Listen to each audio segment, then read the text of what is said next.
नमस्कार,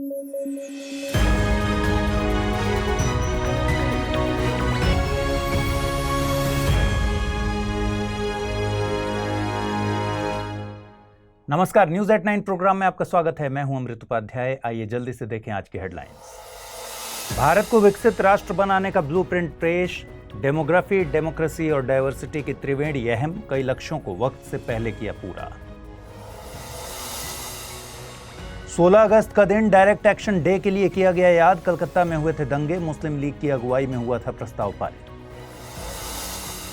और इक्वाडोर में रेफरेंडम करेगा नेशनल पार्क का फैसला। 2013 से चल रही है ड्रिलिंग।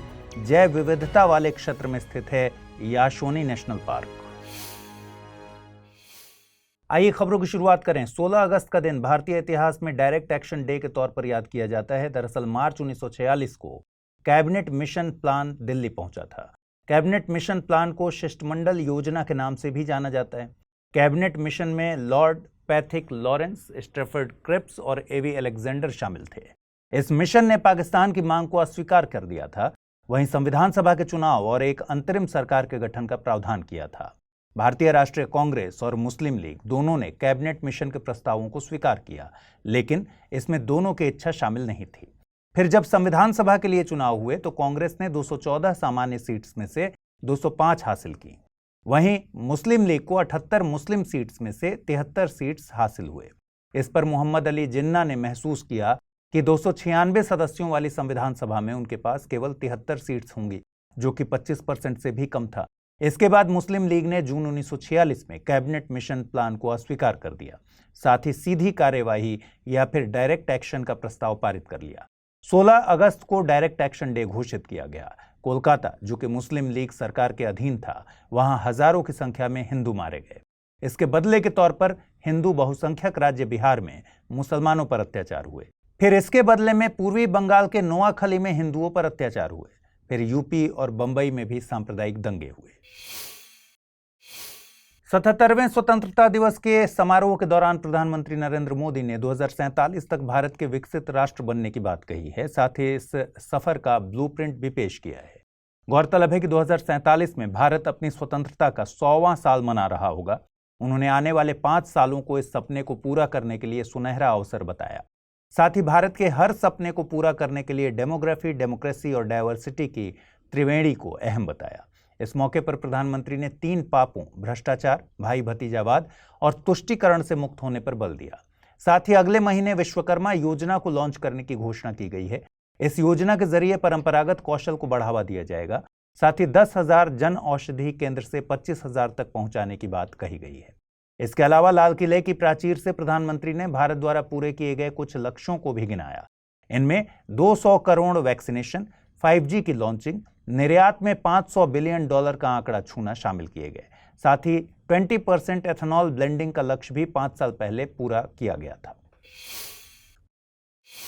20 अगस्त को इक्वाडोर में एक रेफरेंडम पर वोटिंग की जाएगी। ये रेफरेंडम निर्धारित करेगा कि ITT ब्लॉक 43 से ऑयल एक्सप्लॉयटेशन किया जाना है या फिर नहीं। दरअसल साल 2007 में इक्वाडोर ने यासुनी नेशनल पार्क को संरक्षित करने के लिए दुनिया से गुहार लगाई थी। यासुनी नेशनल पार्क को दुनिया के सबसे ज्यादा जैव विविधता वाले क्षेत्रों में स्थित माना जाता है। यहाँ पर अमेजन नदी एंडीज पर्वतमाला से मिलती है। इस नेशनल पार्क में इक्वाडोर के सबसे बड़े ऑयल रिजर्व स्थित हैं। इक्वाडोर ने अंतर्राष्ट्रीय समुदाय से वित्तीय सहयोग की मांग की थी। अगर वित्तीय जरूरतें पूरी हो जाएं तो इक्वाडोर पर्यावरण संरक्षण के लिए ऑयल एक्सप्लॉयटेशन नहीं करने को तैयार था। इक्वाडोर ने इस मकसद से यासुनी ITT पहल लॉन्च की थी, जिसके तहत $3.6 बिलियन का फंड हासिल किया जाना था। साल 2013 तक इक्वाडोर को $13 मिलियन ही हासिल हुए। इसके बाद इक्वाडोर के राष्ट्रपति ने प्रेस को बयान दिया, द वर्ल्ड हैज फेल्ड अस। पर्याप्त फंडिंग के अभाव में इक्वाडोर ने यासुनी नेशनल पार्क को संरक्षित करने की पहल को खत्म कर दिया। नेशनल पार्क में ऑयल ड्रिलिंग को शुरू कर दिया गया। हालांकि इस पर बहस लगातार चलती रही। इक्वाडोर में यासुनी नेशनल पार्क के संरक्षण के लिए काम करने वाली सिविल सोसाइटी यासुनी डोस इस ऑयल ड्रिलिंग को रोकने के लिए लगातार प्रयास करती रही। हालिया रेफरेंडम का प्रस्ताव इक्वाडोर के संवैधानिक कोर्ट ने मई में पारित किया था। अब 20 अगस्त को यासुनी नेशनल पार्क का भविष्य तय होगा। इक्वाडोर प्राकृतिक संपदा को चुनता है या फिर तेल के कुएं। प्रधानमंत्री नरेंद्र मोदी ने 15 अगस्त को विश्वकर्मा योजना की घोषणा की। 16 अगस्त को कैबिनेट ने इस योजना को मंजूरी दे दी है। योजना के तहत कैबिनेट ने 13,000 करोड़ रुपए मंजूर किए हैं। ये योजना 30 लाख के करीब आर्टिसंस एंड क्राफ्ट्समैन को लाभ पहुंचाएगी। इसमें बुनकर, सुनार, लोहार, लॉन्ड्री वर्कर्स और नाई शामिल होंगे। योजना के पहले भाग में सरकार कौशल कार्यक्रमों के साथ प्रतिदिन 500 रुपए का स्टाइपेंड, आधुनिक टूल्स खरीदने के लिए 15,000 तक रुपए और 1 लाख रुपए तक का लोन अधिकतम 5% की दर पर मुहैया कराएगी। योजना के दूसरे भाग में क्रेडिट सपोर्ट 2 लाख रुपए तक का होगा। इस योजना को विश्वकर्मा जयंती के मौके पर लॉन्च किया जाएगा। योजना उन लोगों को लाभ पहुंचाने के मकसद से लॉन्च की जा रही है जो किसी परंपरागत क्राफ्टमैनशिप में स्किल रखते हैं। आइए अब जल्दी से देखें आज के रैपिड न्यूज में क्या है खास। 16 अगस्त को भारत के पूर्व प्रधानमंत्री अटल बिहारी वाजपेयी की पुण्यतिथि मनाई जाती है। उनका जन्म 25 दिसंबर 1924 को मध्य प्रदेश के ग्वालियर में हुआ था। उनकी साहित्यिक रचनाओं में मेरी संसदीय यात्रा 4 भाग में, मेरे 51 कविताएं, संकल्प काल, शक्ति से शांति, 4 डिकेड्स इन पार्लियामेंट 1957 to 95, मृत्यु या हत्याद, अमर बलिदान शामिल हैं। सुलभ इंटरनेशनल के संस्थापक बिंदेश्वर पाठक का निधन हो गया है। सुलभ इंटरनेशनल भारत का एक सामाजिक सेवा संगठन है। ये संस्था मानवाधिकार, अपशिष्ट प्रबंधन, पर्यावरण स्वच्छता जैसे क्षेत्रों में काम करती है। क्यूबा को दुनिया की सिगार कैपिटल के तौर पर जाना जाता है। अब क्यूबा का यह टाइटल उसके पड़ोसी देश डोमिनिक रिपब्लिक ने हथिया लिया है। वर्तमान में दुनिया का सबसे बड़ा सिगार उत्पादक देश डोमिनिक रिपब्लिक है।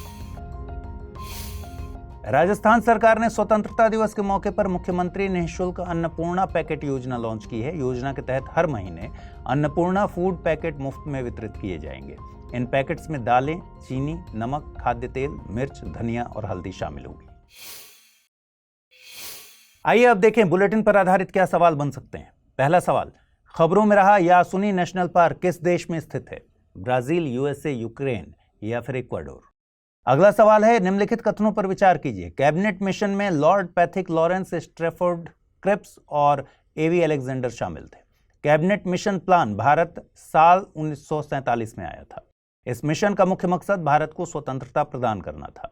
उपर्युक्त में से कितने कथन सही हैं? केवल 1, केवल 2, 1 और 2 दोनों, न तो 1 नहीं 2। चलिए जल्दी से देखें पिछले बुलेटिन में मैंने आपसे क्या सवाल पूछे थे, उनके सही जवाब क्या है। पहला प्रश्न था, पीएम उषा योजना का संबंध निम्नलिखित में से किस क्षेत्र से है? साहित्य, उत्तर पूर्व, शिक्षा या फिर सौर ऊर्जा। सही जवाब है विकल्प सी यानी शिक्षा। अगला प्रश्न था, निम्नलिखित कथनों पर विचार कीजिए। जिज्ञासा डीआरडीओ द्वारा लॉन्च एक स्टूडेंट साइंस कनेक्ट प्रोग्राम है। वसुधैव कुटुंबकम को महाउपनिषद से लिया गया है। उपर्युक्त में से कौन सा या से कथन सही है या है?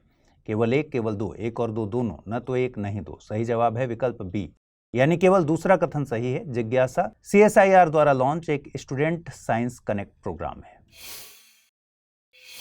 तो आज के इस बुलेटिन में इतना ही। आज पूछे गए सवालों के जवाब जरूर कमेंट बॉक्स में दीजिएगा। अगर आप इस बुलेटिन की पीडीएफ हासिल करना चाहते हैं तो अमृत उपाध्याय 007 टेलीग्राम चैनल है, इस पर रोजाना इसकी पीडीएफ मिलती है।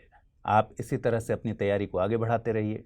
अपना ख्याल रखिए, ठीक से पढ़ाई कीजिए। कल रात 9 बजे फिर मुलाकात होगी। नमस्कार।